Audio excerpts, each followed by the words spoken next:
It's Tuesday, the 10th of December, 2024. Welcome to the Fast 5 Business News by Fear and Greed, where we give you the top 5 business stories you need to know in just 5 minutes. I'm Michael Thompson, and good morning, Sean Aylmer.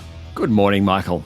Sean, 5 stories, 5 minutes. Let's go. Story number 1, the long-term boss of ANZ, Shane Elliott, will retire and be replaced by a Portuguese banker who the bank's board says is an expert in business, risk and technology transformations. Shane Elliott has been CEO for 9 years, longest-serving boss of a major bank in Australia. Now that he's retiring, it means that 3 of the 4 CEOs have changed this year. Well, at least they've announced that they're stepping down. The one that is still in the position full-time is Matt Common from Commonwealth Bank. Shane Elliott is considered a strong CEO, highlighted by his determination to acquire Suncorp's banking business, little tarnished in more recent times after an investigation by ASIO into whether traders at the bank manipulated the pricing of a $14 billion government bond sale. Mr. Elliott will remain until the middle of next year before handing over to a gentleman called Nuno Matos, bit of an unknown in the Australian banking community, most recently CEO of HSBC in Europe and Mexico. That's 87,000 employees, 40 million customers, 35 markets. Apparently he's an expert in business transitions. ANZ's got a couple of big ones going underway at the moment. One is their technology stack. The other is the Suncorp integration. Sean, do global executives do well in Aussie banks? I think the jury's still out on that. AMP's had a couple of less than successful international bosses over the years. ANZ and a guy called John McFarlane actually has a much better track record. Generally, Australian companies don't employ international CEOs. The big exception is the mining companies, but if you park them, generally mostly we have Australians at the top. Okay. All right. On to story number 2 now. A few interesting stats here, Sean. There are around 2.5 million casual workers in Australia, with the vast majority not wanting to go permanent, while working from home is slightly less common now than it was a year ago. Though still more common than pre-pandemic. Bunch of statistics out of the Bureau of Statistics yesterday. 22.3% of workers are now casual. 3/4 are happy to keep it that way. Basically, people like the flexibility in hours. They also like the higher hourly pay rate. Casual employment was hit by the pandemic, went from around 25% to 21%, jumped again. Now it's come back down. In terms of work from home, 36% of Australians usually work from home. That's more than sometimes work from home, usually work from home. That is about 4 percentage points higher than pre-pandemic. Flexible hours, the main reason there once again. Finally, trade union membership is on the rise. 13.1% of all employees are a member of a trade union. That's up from 12.5% last year, but well below the level of 10 years ago.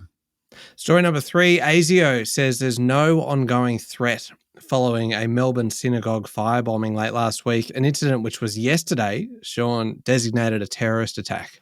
ASIO Director General Mike Burgess said the agency has been conducting its own inquiries. No intelligence to suggest that there's an imminent terror attack. Having said that, the national terrorism threat remains, the level of it remains probable. Mr. Burgess said the security environment is volatile and unpredictable, and anti-authority beliefs continue to grow while grievances are spreading. He added that inflamed language can lead to violence, so people need to watch their words. A special AFP operation into anti-Semitism has been launched following the attack in Melbourne last week.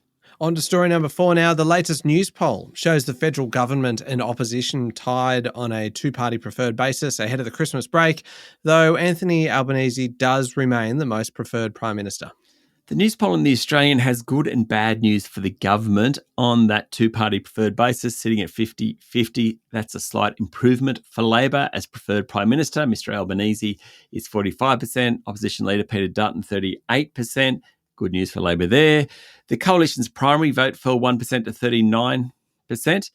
ALP came in at 33%, the Greens at 11%, because the Greens' preferences flow to the ALP. That's why it makes up on that 2-party preferred basis. The bad news for the government is that Anthony Albanese is considered the weakest Prime Minister in decades.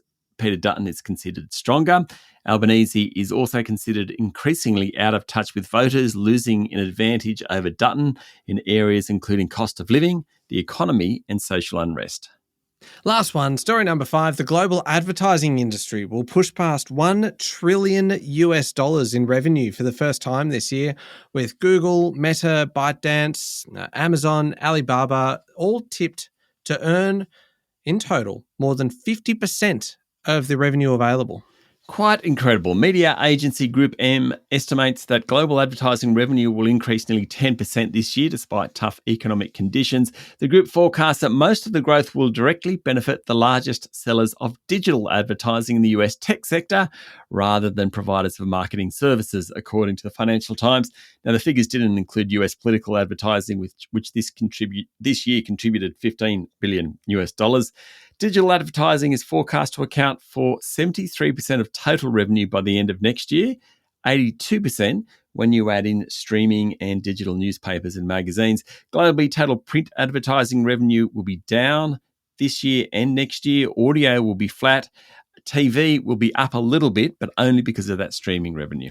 All right, there we go. The top 5 business stories in 5 minutes. Thank you, Sean. Thank you, Michael. It is Tuesday, the 10th of December, 2024. Remember to hit follow on the podcast. And if 5 minutes isn't enough, you can find our longer daily show called Fear and Greed, wherever you listen to podcasts. I'm Michael Thompson, and that was the Fast 5 business news by Fear and Greed. Have a great day.